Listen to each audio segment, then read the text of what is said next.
Olá, sou Antônio Carlos Firmino. Oi pessoal, eu sou Leandro Castro. Somos do Museu Sankofa Memória e História da Favela da Rocinha. E esse é o podcast Sankofa Memória e História da Rocinha. Isso, nós estamos aqui com nossos convidados para falar um pouco das memórias e histórias dessa vivência na maior favela da América Latina, que é a favela da Rocinha. E esse é o principal objetivo do podcast, fazer esse resgate dessas tantas memórias locais. Na parceria com o Leus Laboratório de Estudos Urbanos e Urbadata. Estamos nesse último podcast, nesse momento, com um tema, que é um tema bem interessante e importantíssimo, que tem a ver com a questão da ditadura. E os nossos dois entrevistados de hoje é o Paulo Farias, você também com o Paulo Beleira, e o Maurício Trajano, duas pessoas importantíssimas, ex-moradores da favela da Rocinha, que tiveram uma atuação muito importante nesse período na favela da Rocinha. E aí nós vamos iniciar aí o nosso bate-papo, a nossa conversa, para enriquecer cada vez mais a nossa capacidade de entender por que nós estamos vivendo isso hoje também. E aí poderíamos começar com você, Maurício? Poderia se apresentar? Meu nome é Maurício Trajano. Para mim, a ditadura ela surge quando eu ainda era garoto, perto da igreja Nossa Senhora Boa Viagem, não podia ficar em frente, que a polícia passava lá e queria prender todo mundo. Eles queriam encher a delegacia. Mas como eu sempre trabalhei desde os 16 anos, eu passei a trabalhar e sempre tinha carteira assinada e eles passavam batido. Mas eles não podiam ver ninguém perto da fundação, que é a igreja Nossa Senhora Boa Viagem, que eles queriam prender. Normalmente eu vejo que eles queriam encher a delegacia para arrecadar dinheiro.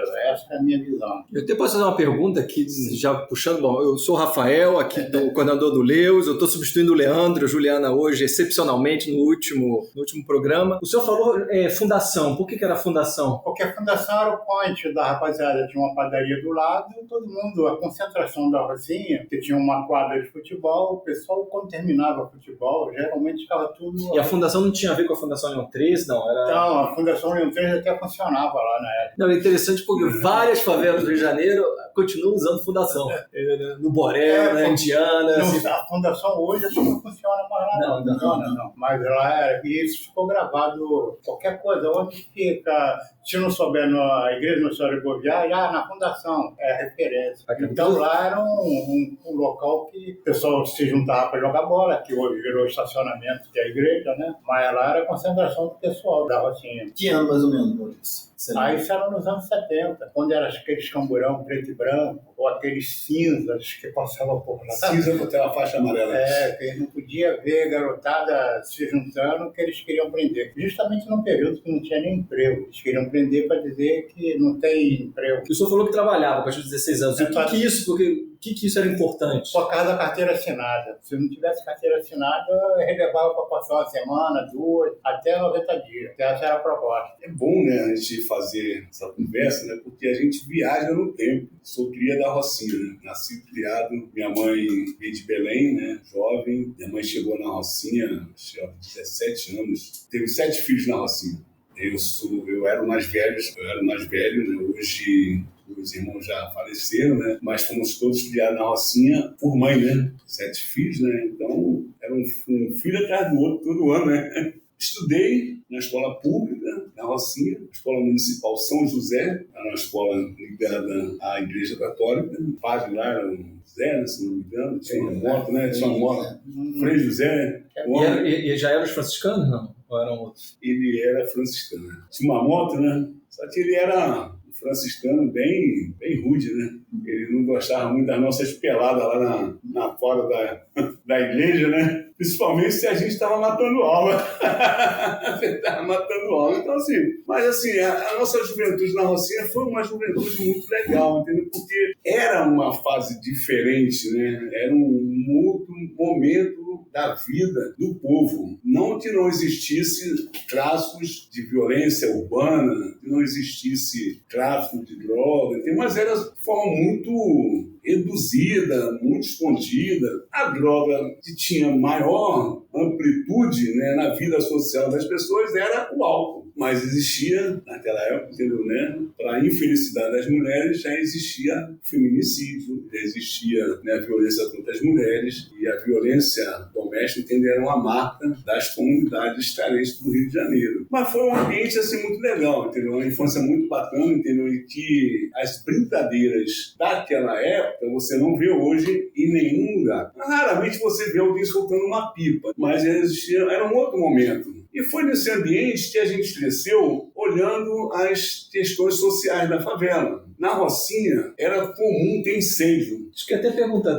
vocês podiam, isso é um ponto importante, até descrever, talvez a gente tenha feito, a gente está falando aí dos anos 60, né? Exatamente. 60, até descrever como que eram as casas, tinha água, como se buscava, bom, então, assim, eu suponho que o incêndio porque tinha um tipo de construção exatamente, era muito casa de madeira e a telha, ela tinha uma cobertura que propiciava a questão dos incêndios, ela tinha uma cobertura de asfalto, né? Assim, era piche, né? Terrível, entendeu? Como não existia fornecimento de energia, não era regular, era os caminhoneiros, era uma comissão de luz. Era uma comissão de luz. Eles pouco tinham essa preocupação. Era uma comissão de luz que chegava a luz da Light na estrada da Gávea, num determinado relógio, e a comissão de luz distribuía isso de forma muito irregular. Então, assim, invariavelmente, lambia um barraco. E como lambia um barraco, era 2, 3, 4 barracos, e isso era uma constante. E a água era como? Como que era? E a água, assim, não existia água normal, entendeu? Então a água era de mina, poços artesianos, e a gente vivia naquela situação, entendeu? Né? Muita água na balança. E a gente viveu essa época da infância, aos poucos, essa consciência social, ela foi despertando e a gente foi conhecer um trabalho da Associação Padre Anchieta, na época, que já desenvolvia esse trabalho social lá na Rocinha. Era um trabalho muito para dentro. E tinha alguma relação com a PUC? Porque o Padre Anchieta era... exatamente, né? A vinculação com a PUC, né? Foi destacado para lá, entendeu? Eram pessoas, depois nós vamos contar essa história bem direito aqui, e esse trabalho, entendeu? Era um trabalho da igreja para a igreja lá dentro. Então a gente, conhecendo um pouco mais a realidade, entendeu? E evoluindo, sob análise daquela situação, passamos a ter uma abordagem política mais avançada, entendeu? Que diferenciava, inclusive, da análise da igreja. Né? A igreja tinha uma outra forma de interpretar, de promover ações sobre aquela realidade. Mas a nossa aliança foi muito legal, foi uma coisa muito natural. Por incrível que pareça, não existia antagonismo entre os comunistas e a igreja, né? Por quê? Essa juventude que cresceu na favela, fez da sua infância, tem uma das melhores infâncias da nossa geração, né? Hoje eu tenho 68 anos. Então, dessa geração, uma boa infância, né? Uma boa infância, uma boa escola, né? Porque o ensino era muito legal. E essa juventude da favela se transformaram em militantes comunistas, revoltados com a situação de abandono, das questões sociais muito graves que a gente vivia na Rocinha. Nós tínhamos situação muito triste de crianças que adoeciam, vítima de doenças por veiculação hídrica, que iam a óbito, né? E, enfim, falta de saneamento, falta de água, falta de coleta de lixo, e tudo que você pode, né, imaginar daquela época, que não é diferente de hoje. Né? Que o saneamento ainda é precário. Você está entendendo? Então, assim, foi essa assim, a nossa descoberta naquele tempo. A gente, de repente, se viu militando politicamente num partido clandestino, fazendo ações públicas, tentando a ditadura, né, e sendo perseguido pela polícia. Tinha lá um tal de cara de cachorro, um policial, né, da PM, que fazia essa ação mais ostensiva do Estado contra a gente. Então, assim, eu descobri esse movimento através de uma namorada, né? Eu me apaixonei por ela na época e ela me levou para conhecer o trabalho social que era desde, né? Como que é assim? Porque eu trabalhei muito com esse período no Borel. E muitas vezes as pessoas até hoje ainda têm muito receio de comentar onde militava. Eu não sei se vocês querem falar, mas assim... Falo? Então, eu não... vamos lá. Maurício, como que era? Você militava onde? E fala também assim, quais eram os outros grupos que tinham? Comecei através do grupo de saúde. Não tinha campanha de vacinação. Aí a gente conseguiu estruturar uma ideia de vacina, posto de saúde. Começou a brigar por isso. E surgiu nos anos 80 depois. Mas para mim foi legal que eu também trabalhei na PUC nos anos 70. Porque ele também dá uma acordada na gente. Eu, como sempre gostei de observar. É porque o fato aqui da PUC ser católica, tinha umas coisas assim que eles tinham mais medo de... Porque na UFRJ, nas outras, era porrada mesmo. Aí aqui ficava... Que aí eles... Aí, inclusive, alguns professores fugidos das públicas vieram para cá, conseguiram exílio aqui, enfim, ficava, mas eles falam também. Tem invasão aqui, deram porrada. Você presta atenção como é que esse negócio da Rocinha é interessante. Esse trabalho da igreja, ele talvez tenha iniciado lá pelos idos de 74, mais ou menos.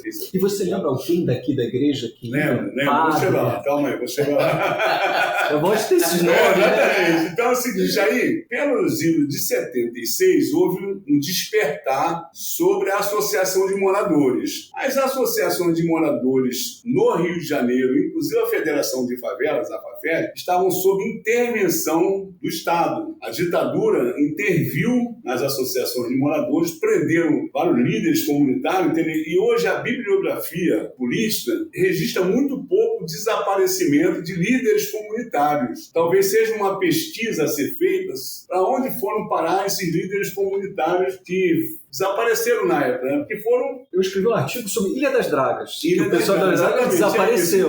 Então, assim, houve um despertar sobre a associação que estava sob intervenção, na época, entendeu? Era a dona Silvana, e ela era da Arena, né? A Arena era o outro partido, era o partido da ditadura, concebido pela ditadura, e o outro era o MDB, né? Esses líderes, entre aspas, que estavam à frente das associações, foram nomeados pela ditadura através da Fundação Leão 13, que cumpria um nefasto papel de intervenção, adoção do Estatuto Padrão, e líderes, subservientes aos interesses do Estado na época, principalmente ao chadismo. Seu Chá das Freitas, tendo fiel escudeiro da ditadura do Rio de Janeiro. Mesmo sendo da MDB, né?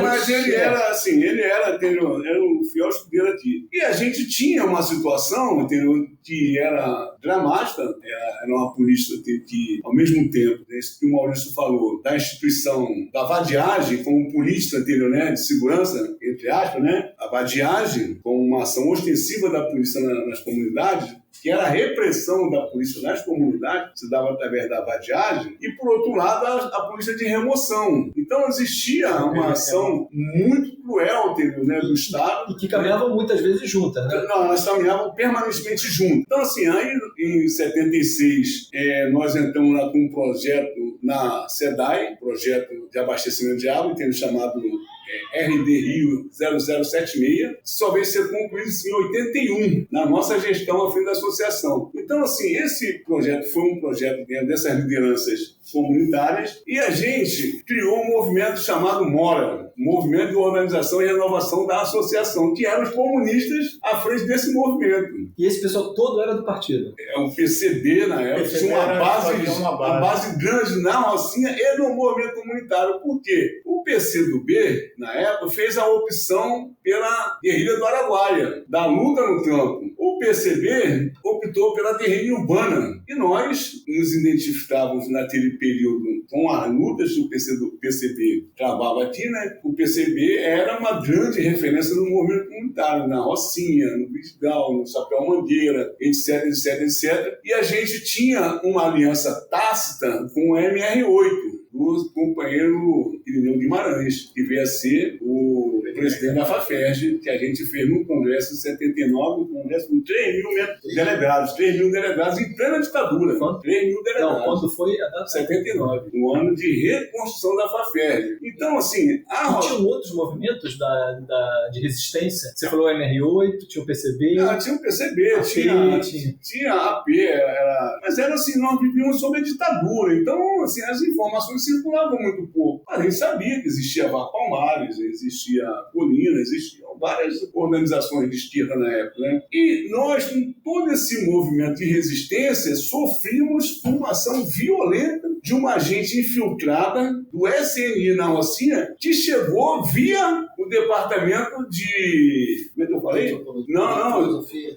Daqui da PUC, que foi para lá e começou com um trabalho inteiro, né? Que era ligado até aos padres. Departamento de Teologia, pessoal da Teologia Antiga. E chegou lá, assim, se familiarizou com todo mundo lá, e a gente começou a receber visitas, entendeu, né, dos agentes do Estado. A gente não sabia de onde era. Depois a gente foi ver que tinha uma gente infiltrada lá dentro, entendeu? E ela depois fez várias sabotagens, criou muitos problemas pra gente. E para sabotar o trabalho, que era um trabalho revolucionário da Associação de Moradores, ela criou uma associação paralela em aliança com um miliciano chamado Zé do Queijo. Que na época era Polícia Mineira. Polícia Mineira, exatamente. Então, assim, nós chegamos, entendeu, assim, a organizar um movimento comunitário de forma independente, de forma autônoma, dentro de uma perspectiva socialista, entendendo que existia, como existe até hoje, luta de classes, e a luta de classes se manifestava de uma forma muito cruel, entendeu, excluindo os moradores das favelas, entendeu, de uma moradia digna, condições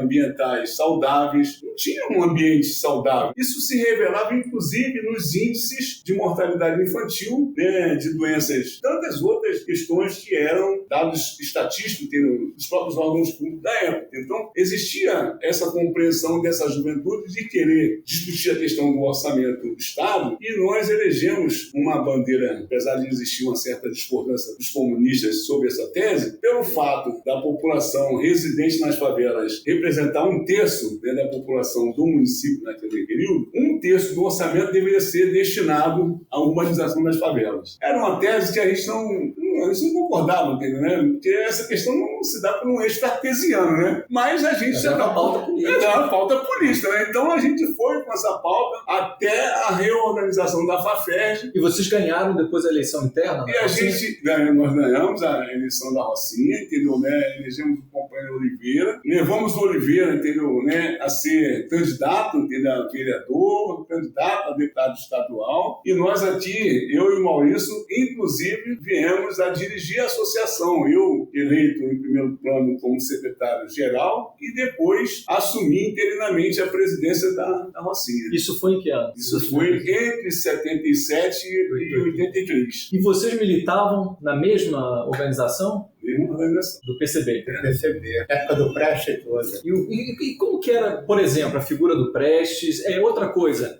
bom, vocês começaram a falar que tinha informantes. Como eram as estratégias que vocês não podiam falar, eu sou do PCB? Como que eram os códigos? Como isso se dava? Como eram as estratégias para fugir da ditadura? Muito no cotidiano mesmo. Vocês se conheciam, mas enfim, como que era isso? Não, nem todo mundo a gente comentava a coisa por questão de segurança mesmo nossa. Mas era complicado, porque o pessoal, por exemplo, que ele estava falando dessa mulher que era da CIA, que chegou lá, ela tinha um pessoal ligado, que era a Polícia Mineira. Esse pessoal vivia atrás da gente, querendo. O Paulo foi várias vezes ameaçado mesmo, de arma na mão, os caras. Eu fui várias vezes ameaçado de morte. Pô, era complicado. Tive pra morrer mesmo. E chegaram a ser presos? Vocês chegaram... A gente chegou a ser, como se diz, convidado, né? Convidado. E a gente tinha 2 advogados muito bons, que eram todos ligados também à igreja, que era Bento Rubião e o Sobral Pinto. Então, eles eram os advogados desses movimentos sociais. E assim, só para ainda trazer 2 traços importantes dessa época, que é o seguinte: esse movimento de organização e renovação da associação, fez o que a gente fez agora para derrotar o Bolsonaro. Nós construímos uma enorme frente ampla na Rocinha, os comunistas que se organizaram com banda, com os católicos, com os protestantes, com os clubes de futebol, com as escolas de samba, né, com todas as lideranças comunitárias, contra a gente eleger um instrumento de debate público, pautas que eram nossas assembleias no pátio da igreja, sempre em torno de 500 pessoas, com um número muito expressivo de participantes. E sempre era na igreja? Sempre, porque era o centro da comunidade, né? E as convocações eram através do nosso jornal Tagarela, né? No Tagarela a gente ia de porta em porta distribuindo o jornal Tagarela, e era um senhor veículo de de comunicação e extremamente respeitado na Rocinha, conhecidíssimo na Rocinha. E era um trabalho de formação política. Isso, então. E aí, você sabe uma coisa, é o segundo questão que eu queria trazer aqui, que foi a turma do IBGE que nos procurou em 79, me lembro até hoje, a gente estava na associação quando recebemos uma equipe lá do IBGE, que queriam nosso apoio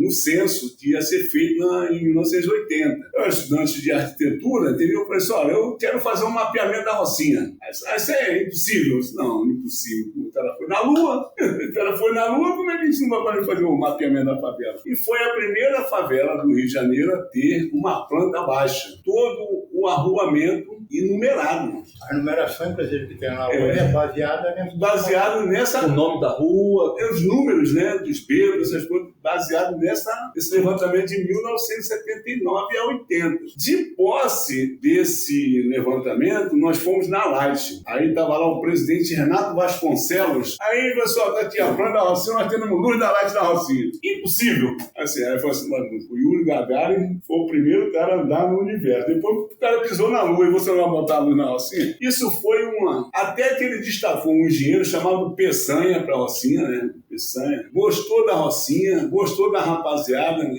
E aprovou o projeto de eletrificação da Rocinha com base em uma experiência vivida numa das comunidades da África. E ele trouxe o posteamento de madeira, né? Ainda deve ter lá até hoje, né? Alguns postes de madeira. Trouxe para a Rocinha, tendo essa experiência, a Light aprovou o orçamento, ganharam a disputa. E aí, quando chegou o primeiro poste da Light, mais uma vez, a gente teve que correr da milícia, porque a milícia queria matar a gente, porque ia acabar com uma social grande, que eram os incêndios, né? Eram os incêndios, nós íamos ter uma distribuição de energia de forma regular. Tinha um outro componente, as pessoas passaram a ter um endereço. Isso foi o maior ganho, né? Porque não existia um endereço oficial dessa juventude que foi criada ali na Rocinha, né? A expertise que teve lá. Essa questão que eu quero registrar naquela época, em 1979, 1980, a correspondência era feita, aquele cidadão, aquela cidadã, Rua 1, Beco 1, Casa 1, e o carteiro ia. Rapaz, assim, foi uma revolução nos meios de comunicação, vamos dizer assim, né? Para a época,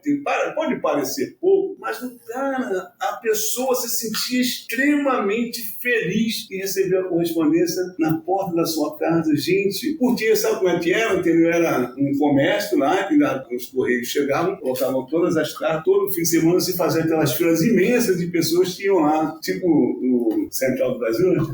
Então, assim, foi um momento muito legal, muito legal. Então, assim, o que unia a esquerda do movimento comunitário, a pastoral de favelas, né, que era uma outra forma de organização, foi a forma de organização que a igreja... Bento Rubião... Exatamente, né, que a igreja, né, construiu, não para rivalizar com os comunistas que atuavam no movimento comunitário, mas para ter uma identidade, né? O que unia essas frentes era a luta pela urbanização das favelas, que era a pauta política maior, a luta pela urbanização da favela. Se traduzia na reforma, hoje o que te diz, né? A luta pela reforma urbana era... Isso, dentro do contexto da ditadura, também foi uma estratégia, porque por parte da ditadura vocês não estavam querendo mudar o sistema... isso não era interessante, por aí a gente podia começar a formar... A gente não conseguia enxergar isso lá. Aí a gente avançou. Daí conseguimos, depois da luz veio a questão da água, que a gente fez várias caminhadas até Palácio Guanabara. Isso. Com ônibus, levava 2, 3 ônibus. Tinha uma senhora que fez até uma letra de uma música, queremos água para beber. Eu não me lembro da letra toda, está até no varal. Bum, nós queremos água em 81. Eu lembro de tudo. Agora, você falou uma coisa interessante, Maurício, que retratava, que registrava tudo isso. Você falou do varal de lembrança, não. Tem um varal de lembrança, mas tem o Jornal Tagarela, que você é um dos cartunistas lá. Não, ele ajudou a gente a desenvolver, inclusive, essas divulgações. A gente era porta a porta, andava a Rocinha toda. Eu também participei do projeto Rondon lá dentro. Depois eu fui expulso, porque eu chegava no morador e perguntava, você não vai entrar por que eu estou perguntando, por que eu estou fazendo isso? Eu podia ser remoção, era um período de remoção. Aí abri o espaço, conseguimos convocar uma reunião de moradores numa igreja, num dia que choveu a pampa, São Pedro até ajudou a gente nesse dia, que choveu tanto, que as 600 pessoas da região da igreja não conseguiam sair, ficou lá. Nesse dia até me chamaram para ser presidente da associação, mas aí eu falei que eu estava me mudando da Rocinha e não tinha como ser legal eu ser presidente. Mas foi baseado nessas coisas, né?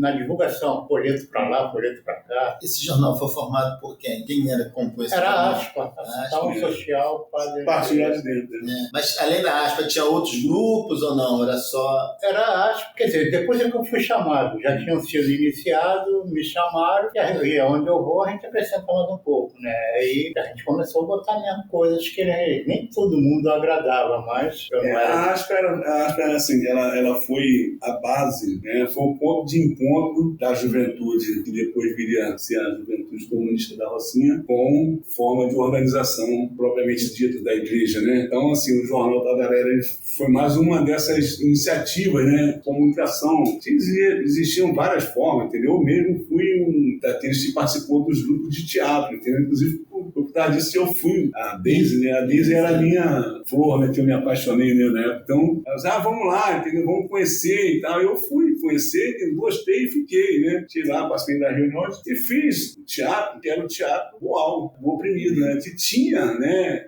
Era uma das formas de luta da época. E isso né? era dentro da ASPA, não?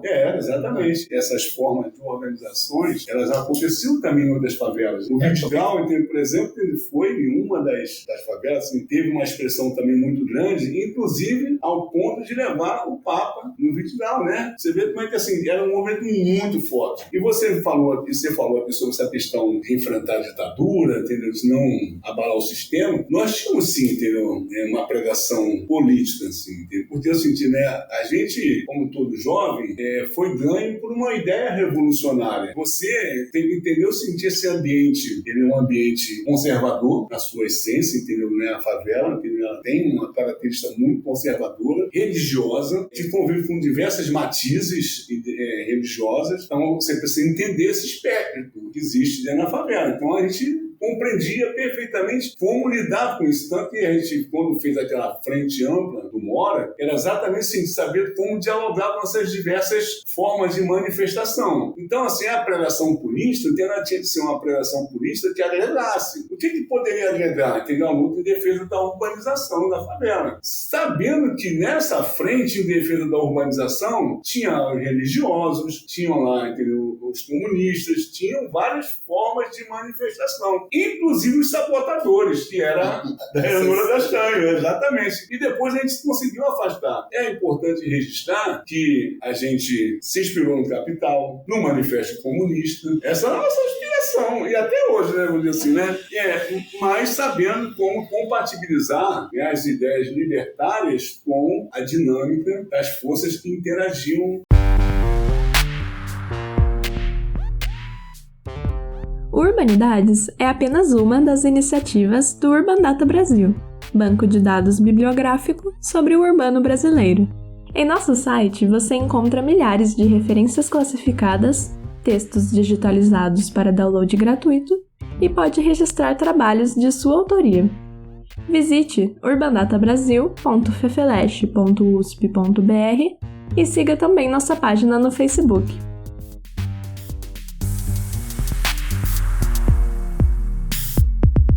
Por exemplo, vocês lembram alguém de terreiro que se envolveu, ou alguma igreja protestante, porque a gente já tinha...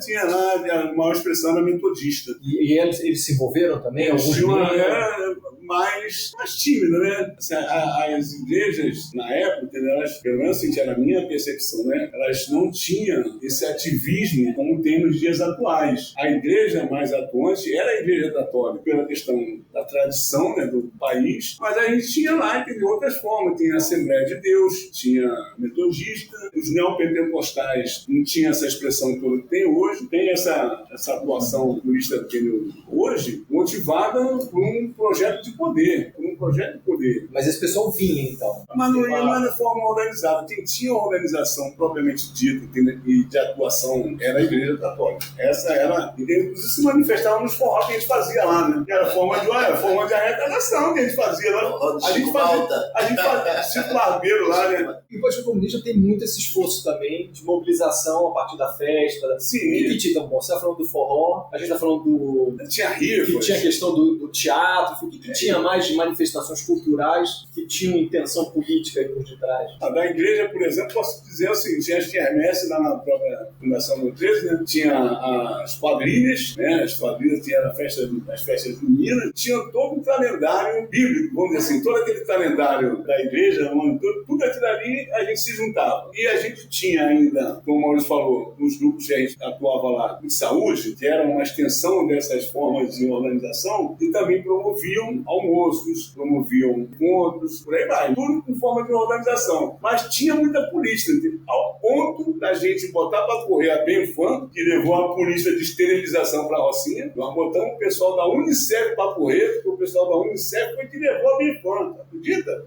Sim, senhor. O pessoal da Unicef chegou lá com aquele discurso muito, mas levou a Benfam por trás. E a Benfam, nós descobrimos que estava fazendo uma polícia de esterilização no Nordeste e levou para a Rocinha, de forma muito indiscriminada, a distribuição de DIU. E começou a ter, vários problemas com muitas mulheres lá. E ele botou para correr.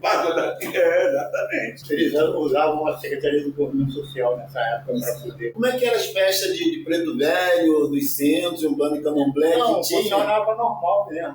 Que era muita festa. Principalmente quando era São Juan e São Damião, era lotado mesmo. Comia um bolo em festa de São Juan e São Damião. Todo mundo ia mesmo. Não tinha esse preconceito todo que a gente vê hoje. Eu escutei muito do pessoal do Vidigal, porque eles construíram a capela do Vidigal onde era o campo. E eles falam, bom, foi para receber o Papa, tudo, mas o campo era o local que a gente se encontrava. Então eles falavam assim, todo mundo achava que a gente só estava jogando bola, mas na verdade a gente estava jogando bola, mas depois tinha cerveja, não sei o que, a gente estava articulando politicamente. Então vocês falaram muito do campo. Eu me lembro que, por exemplo, o Darcy Ribeiro sempre falava isso, foi ótimo ter construído o CIEP, mas o único erro nosso é que a gente fez justamente nos campos, que a gente achava que isso não tinha função, estava abandonado. Como que era essas formas de... Porque a gente às vezes pensa nas formulações políticas grandes, articulando as alcovas, né? Mas assim, também tem esse momento do... Vocês fizeram essa pesquisa de fotografia da Rocinha, né? Então, a Rocinha, ela pode ser dividida em vários momentos, mas até 74, vamos dizer assim, a Rocinha, ela tinha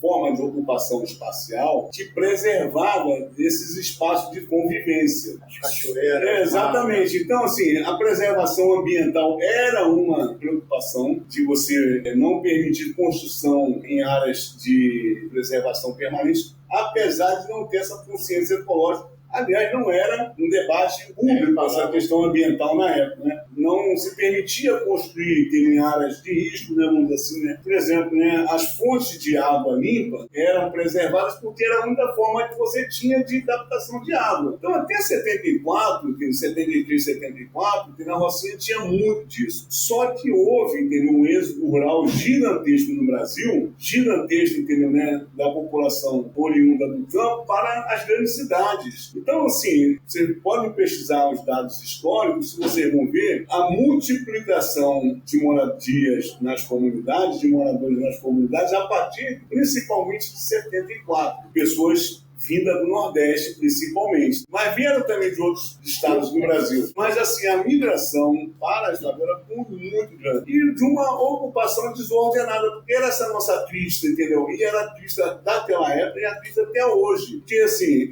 eu não sou daqueles que dizem que a favela é uma solução. A favela ela é uma necessidade. E foi a forma que a classe trabalhadora encontrou para poder ter um teto. Porque o Estado, ele serve a uma elite, ele serve a uma classe. Qual é a necessidade que o Rio de Janeiro tem nessa tirolesa lá no Pão de Açúcar? Tem alguma utilidade? Quantos milhões você gasta ali? Você está ali. Então, assim, o Estado, ele serve a uma classe, a classe dominante. Então, quando você diz em orçamento, é a nossa fonte, é a nossa meta, porque nós precisamos disputar esse orçamento. Então, não tem projeto de urbanização de favela, não tem projeto. Você vê só, aqui, nós estamos aqui na PUC, e aqui do lado era o Parque Proletário da Gávea. Parque Proletário da Gávea. Parque Proletário da Gávea, retirado da força. Praia do Pinto, tocaram fogo, mataram gente na dessa. Ilha das Gravas e por aí vai. E assim, era remoção por remoção e jogar o pessoal em qualquer lugar. Bem longe. Projeto de urbanização, de inclusão, não há nenhum.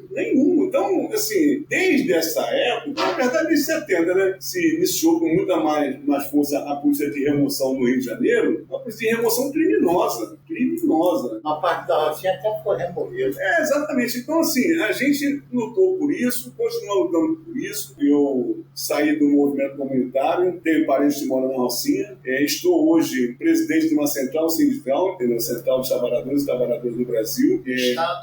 No Estado, na seção do Rio de Janeiro. Mas a minha vinculação com esse debate da urbanização, disputar um orçamento, é permanente, porque a questão da luta de classe, ela se traduz de diversas formas, entendeu, Firmino? E na questão específica do Rio de Janeiro, se traduz nas favelas, na periferia, na polícia tendo violência que o governador do estado faz, tendo para criminalizar a pobreza, para matar negros e pobres. Então existe, assim, uma polícia de estado de criminalizar a pobreza. Continuamos na vanguarda da luta pela emancipação da classe trabalhadora. Tanto que a disputa que a gente faz hoje no campo das ideias, a gente diz que, apesar de valorizarmos todas essas formas de organizações que existem nas favelas, a gente quer dizer o seguinte, que essa questão do identitarismo precisa ter vinculação com a luta de classe. A questão não é a luta identitária, a questão é identitarismo, você abstrair a questão da luta de classe. Existe uma forma muito cruel do Estado, das forças do Estado, em subjugar a classe trabalhadora, de negar ter um direito ao transporte, negar um direito à saúde, a saneamento, a moradia digna. É uma vida digna. E somos hoje, se a gente for somar, filho, nós talvez sejamos hoje tendo a quinta ou a sexta cidade brasileira em número de habitantes nas favelas. Olha o tamanho o número de moradores de favela é maior do que muitas cidades. Exatamente. Se você somar a população toda das favelas no Brasil, você vai... E essa questão também, a maioria dos projetos que se fazia na Rocinha, a gente mandava um pedido com verba X, mas nunca vinha metade e ainda vinha desfocado, porque a Secretaria de Desenvolvimento Social ainda segurava uma parte. Nunca vinha tudo que a gente queria, que era necessidade. Quer dizer, não mudou nada, continua do mesmo jeito. Tu manda um projeto que tu sabe que precisa daquilo para avançar mesmo nas ideias, no que você quer fazer. Eles não estão preocupados com o morador, com o trabalhador. E Maurício, na sua época, tinha alguma rede de artistas plásticos? Como hoje eu vejo a Rocinha, não, era muito pouco. Então, já viu falar em Gelé da Rocinha?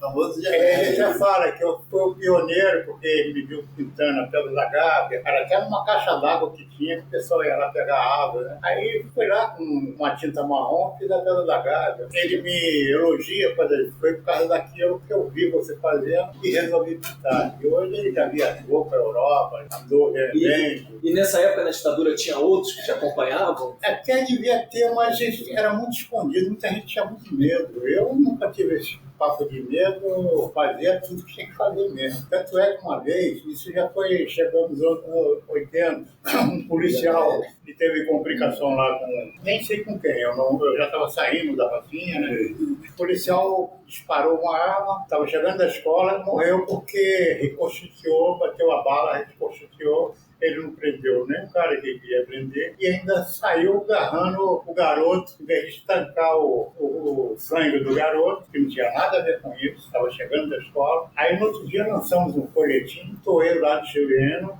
fui parar no DOPS. Ficou na tortura psicológica, na época do Borde Forte, na Boa da Relação, estive lá, conheci esse lugar lá. Tortura psicológica, né? Mas eu fiquei lá e não tinha como eu avisar ninguém. Comecei a distribuir folhetos, colar nos postos, mas já era subversivo, me prenderam. Depois é que a igreja ficou sabendo, pessoal da ASPA lá, mas era meio... Vieram ajudar. Não, eles não tinham como me prender, só fizeram consulta psicológica e me soltaram ali, sem dinheiro, sem nada, aí me soltaram. O Modesto ajudava vocês também? Modesto. Acho que o Modesto ele morava aqui. Exatamente. Tinha alguns parlamentares, assim, que é bom te registrar. Modesto era um advogado, assim, que advogou para muito preso político, né? Porque ele era do Partidão. Ele era do Partidão, então assim, foi nosso amigo. Então, assim, nós tínhamos assim, uma rede de apoiamento muito grande. Era um momento que a gente vivia aqui no Rio de Janeiro, aqui no Brasil, no cerceamento da liberdade, né? E, assim, isso traduzia nas favelas dessa forma muito violenta do Estado com os moradores. Então, você vê hoje, fazer uma pergunta, qual é a diferença do Rio de Janeiro de 2023 para 1970? Eu diria que nem o Estado permanece um Estado que finaliza a pobreza, que oprime as pessoas e que incentiva a violência. A gente continua dizendo que combater a violência, você precisa combater a violência, mas você tem que usar a inteligência para combater essa violência. E mais, na favela não se planta droga, não se produz droga, não se fabrica armas. A droga, as armas chegam nas favelas. E isso é a expressão mais cruel da opressão de classe. Então, como que você mantém essa população sob medo? Jogando armas lá dentro da favela, fazendo com que a droga seja uma constante lá dentro, na vida das pessoas. E a gente está ali, entendeu, né? Nossa arma é a nossa palavra, nossa forma de luta. Não temos como enfrentar canhões, as armas pesadas que hoje estão circulando no Brasil, principalmente depois que esse desgraçado, esse negacionista do Bolsonaro, liberou, entendeu, esses craques, né? Liberou essas armas, aí se multiplicou por milhões de armas nas comunidades aí, aumentando, entendeu, consideravelmente, entendeu, a opressão sobre a população. Então, hoje, assim, é mirar na cabecinha, entendeu? A política do Witzel, né, que foi eleito em 2018 e que propôs mirar na cabeça da população pobre, matar primeiro para depois ver quem é, aumentou de forma, né, exponencial. No Rio de Janeiro hoje, todo dia de manhã, com um helicóptero na cabeça da população e a população refém do medo. É uma forma que a classe dominante, infelizmente, assim, uma realidade, infelizmente, existe essa situação e não é mais hoje uma questão específica da favela, que está espraiada, entendeu, em todos os campos da cidade, entendeu, né? E, enfim, assim, é um problema. Agora, eu queria aqui, entendeu, fazer um registro. Eu acho importante, Firmino, que há uma necessidade da gente resgatar esse debate da urbanização como uma forma de emancipação política, social. Assim, nós temos hoje várias formas de organizações e várias formas de luta nas favelas, mas aqui eu e Maurício, nós pensamos um momento que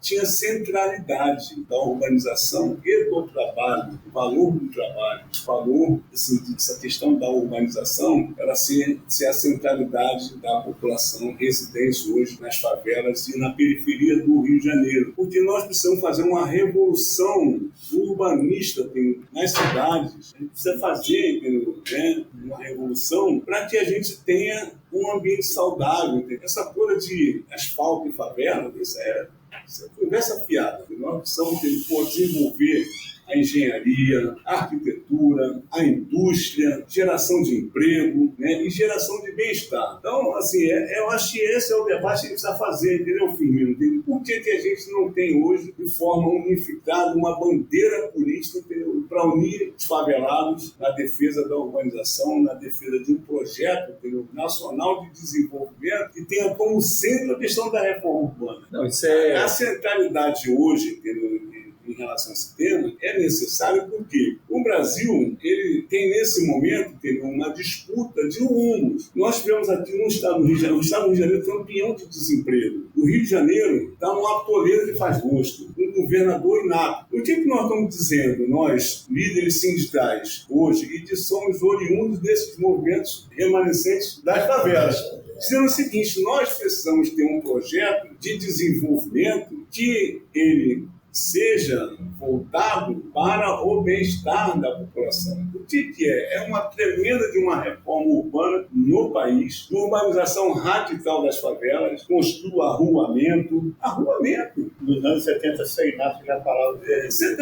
A urbanização é necessária. Isso. Imagina a revolução do Brasil que seria uma tremenda de uma política de reforma urbana radical. Você sabe quantos empregos gerariam? Milhares de postos de trabalho. Desenvolver a indústria do aço, desenvolver a indústria do cimento, desenvolver a indústria da moradia, desenvolver uma política de Estado para você não ter mais essa coisa de contar mortos todos os anos quando chove. Não, isso é isso, contar mortos. Porque, assim, porque a gente já está para fechar. Só tem uma questão que seria já final da ditadura e que dialoga com o que o Paulo está falando. Quando chega Brizola? Isso é muito bom de falar. E aí? Porque a gente está na ditadura ainda, o resquício final, o Brizola, ele vai federar ele traz muito desse debate, mas também tem, depois com o tempo a gente também tem seus limites, isso tudo, mas ele foi um sopro, né, de muita coisa.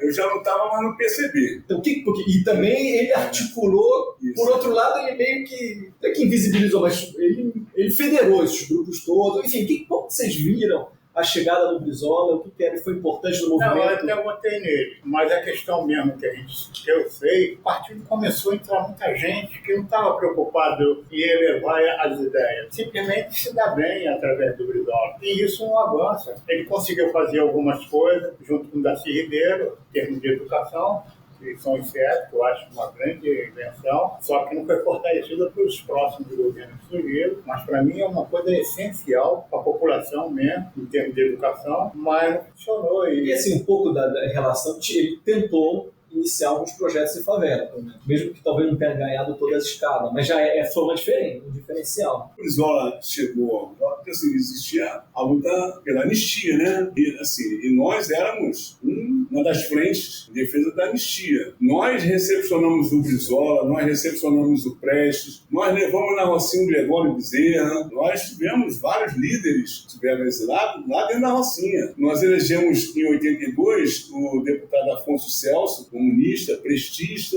né, foi o nosso candidato, e nós rompemos com o PCB, porque assim, o PCB ele estava numa toada, não estava em sintonia com os ventos da época. Por exemplo, as lutas sociais, elas tornaram um vulto muito grande no Brasil. O movimento sindical retoma seu fôlego, as greves, né, em São Paulo, né, a greve do ABC, surgimento do Lula, né, surgimento do debate da CONCLAT, né, da Conferência da Classe Trabalhadora, o movimento comunitário fez o Congresso de Reconstrução da FAFEB, as lutas em defesa dos mutuários da Caixa Econômica, né, que veio criar a FAMED. Existia uma efervescência muito grande. A FONAN, né, a Confederação Nacional das Associações de Moradores, também no seu processo de construção. O PCB retraído, né, puxando o freio de mão, e aí houve uma ruptura com o Correia, né, que era o presidente, a ala prestista ficou mais voltada para o movimento social, e aqui no Rio de Janeiro nós rompemos com a proposta dos comunistas, que era apoiar o Milo Teixeira. Nós não apoiamos o Milo Teixeira, porque o Milo Teixeira ele era identificado com o chavismo.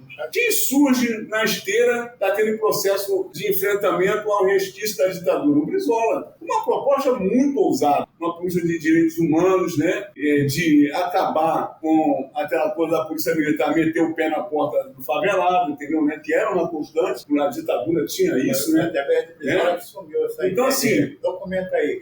Exatamente, acabar com a questão da vadiagem, de respeito aos direitos humanos. E assim, o Brizola, ele encarnou uma proposta avançada para a época, uma frente de esquerda, entendeu, né, que o levou à vitória. Uma parte da esquerda, porque uma parte da esquerda ficou com Milo Teixeira. E acho que foi assim, um momento excepcional, um momento muito importante na história do Brasil. Um governador, no passado do Brizola, disputando uma eleição logo após a sua vinda para o Brasil, ganhando a eleição com uma proposta muito avançada. A política de educação, tendo através do CIEP, foi uma revolução, entendeu? Fantástica. A defesa de determinados pressupostos democráticos, não invasão das favelas, respeito à moradia, respeito aos direitos humanos, e que também passou também a ser combatido, né, pela elite do Rio de Janeiro. No governo Brizola, se criou o programa de favelas da SEDAI. O programa de favelas que levou água da SEDAI para muitas favelas. Começou a regularizar de forma mais objetiva o abastecimento da Rocinha. A água na Rocinha chegou através de Bita em 1981, janeiro de 81. Eu lembro dessas datas todinha, filho. Boa memória. Janeiro de 81, as bitas públicas, né? Foi um avanço para a época, né? Foi um avanço, mas não era o que a gente queria, porque a gente já tinha um mapeamento da favela. Mas a partir de 83, 84, criou-se o programa de favela da SEDAI, e aí esse programa se espalhou pelo Estado, né? A SEDAI, como um órgão público, anda nas favelas, levando, entendeu, né, água, entendeu, vendo essa questão do esgoto, e os serviços públicos começaram a entrar com maior frequência nas favelas. Mas eu vou dizer uma coisa para você, é o seguinte, né, é um caso sério. Essa sabotagem é um caso sério, para não deixar avançar nas lutas sociais, não avançar um projeto de inclusão, ele está até os dias atuais. A disputa é muito grande, entendeu? Então, assim, a disputa no interior do governo Brizola também foi muito grande e acabou prejudicando muito aqueles projetos que foram apontados, né, na época. Né, você vê, por exemplo, o Darcy Ribeiro dizia assim, né, vamos construir escolas para daqui a 20 anos a gente não está construindo presídios. Hoje nós estamos construindo presídio e menos escola. Né? Enfim, eu acho assim, que o governo Brizola foi um avanço muito grande, mas teve um revés para o movimento social. Foi a cooptação das lideranças. As lideranças comunitárias que faziam um trabalho voluntário passaram a ter o quê? Salário. E eu não estou dizendo que ter salário é ruim, pô. Não é isso que eu estou dizendo. É porque o formato, entendeu, da cooptação política, né? Cooptação sério, né? Assim, aí aquele serviço voluntário, né? Aquele trabalho voluntário, aquela forma de expressão genuína, deixou de existir. E a gente pagou o pato disso, estamos pagando o pato até hoje, porque aquela identidade política, aquele debate político, aquelas bandeiras políticas, elas saíram e deram entrada a outras formas de expressão. Da memória, da experiência, do trabalho que vocês fizeram nesse período da ditadura, talvez alguma liderança da Rocinha hoje, ou que venha a ser, enfim, o que vocês falariam, né, na mobilização política hoje? Que recado vocês dariam a partir da experiência que vocês tiveram, do lugar de fala de vocês, do trabalho? O que é importante quem está entrando hoje olhar o passado? Olhar o que foi feito durante a ditadura? Eu diria assim, que, com toda sinceridade, não é fácil atuar hoje nas comunidades, porque a primeira preocupação hoje das lideranças comunitárias é preservar a sua vida. Que uma necessidade fundamental é você resgatar a defesa da urbanização. Você ter plataforma de luta universalizante e que dispute o orçamento público. Nós precisamos elevar o debate político de colocar na ordem do dia uma proposta que avance na direção de uma política de Estado em defesa da urbanização. Estou falando de política de Estado, ela não pode ser apenas uma política de governo. Uma política de Estado hoje necessitaria você ter uma destinação orçamentária no Brasil, através do Ministério das Cidades, dos governos estaduais e municipais, voltado para a erradicação da pobreza e das condições de ação precária nas favelas. É fazer a urbanização para valer. Urbanização para valer pressupõe moradia digna, equipamentos públicos, arruamento,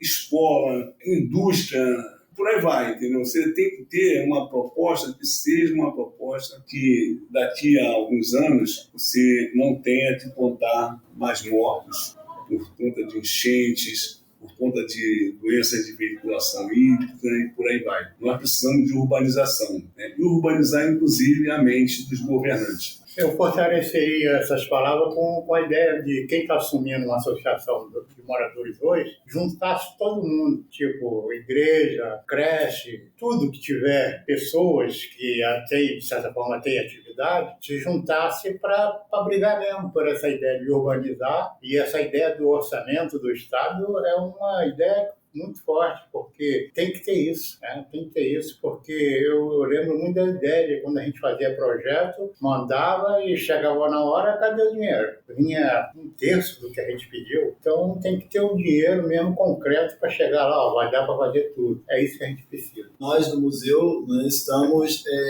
convocando, né? Fazendo um convite a alguns coletivos, grupos e indivíduos, não é? Inclusive a Associação de Moradores, que a Rocinha esse ano completa 30 anos como bairro, que vocês participaram desse processo. A gente estava lá na fundação da 27ª RA. Então, e a nossa intenção é de fazer, né, chamar essa galera, né, para discutir que bairro é esse, que favela é essa, o que desses 30 anos de fato houveram, né, nessa perspectiva de urbanização, não é? E aí entra, né, tudo que vocês acabaram de falar e algo mais também, mas numa perspectiva que pelo menos uma das minhas intenções é como construir um documento coletivo a partir de todo esse processo do segundo semestre, um documento que teve a participação desses diversos organismos da favela, da Rocinha, porque o ano que vem é um ano eleitoral. Nós estamos no ano pré-eleitoral. A RA da Rocinha, ela é ativa ou ela é dispersa? Nessa nossa etapa dos 5 podcasts, que vem trazendo aí uma quantidade imensa de informações. E agradecer mais uma vez, né, ao Maurício Trajano, Paulo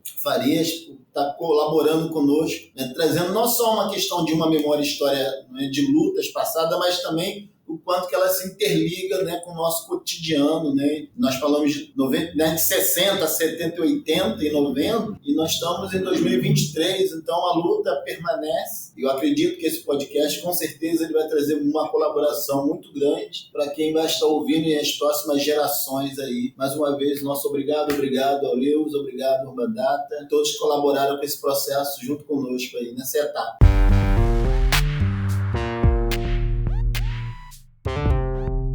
Este episódio foi editado por Gabriele Oliveira Gonçalves. O Urbanidades é produzido pelo Urbandata Brasil, banco de dados bibliográfico sobre o Brasil urbano. Ele é feito por bolsistas e associados, sob coordenação da professora Bianca Freire Medeiros. O Urbandata está vinculado ao Centro de Estudos da Metrópole e está sediado no Departamento de Sociologia da Universidade de São Paulo. Visite o perfil do Urbanidades no Instagram, @Urbanidadespodcast, e a página do Urbandata Brasil no Facebook.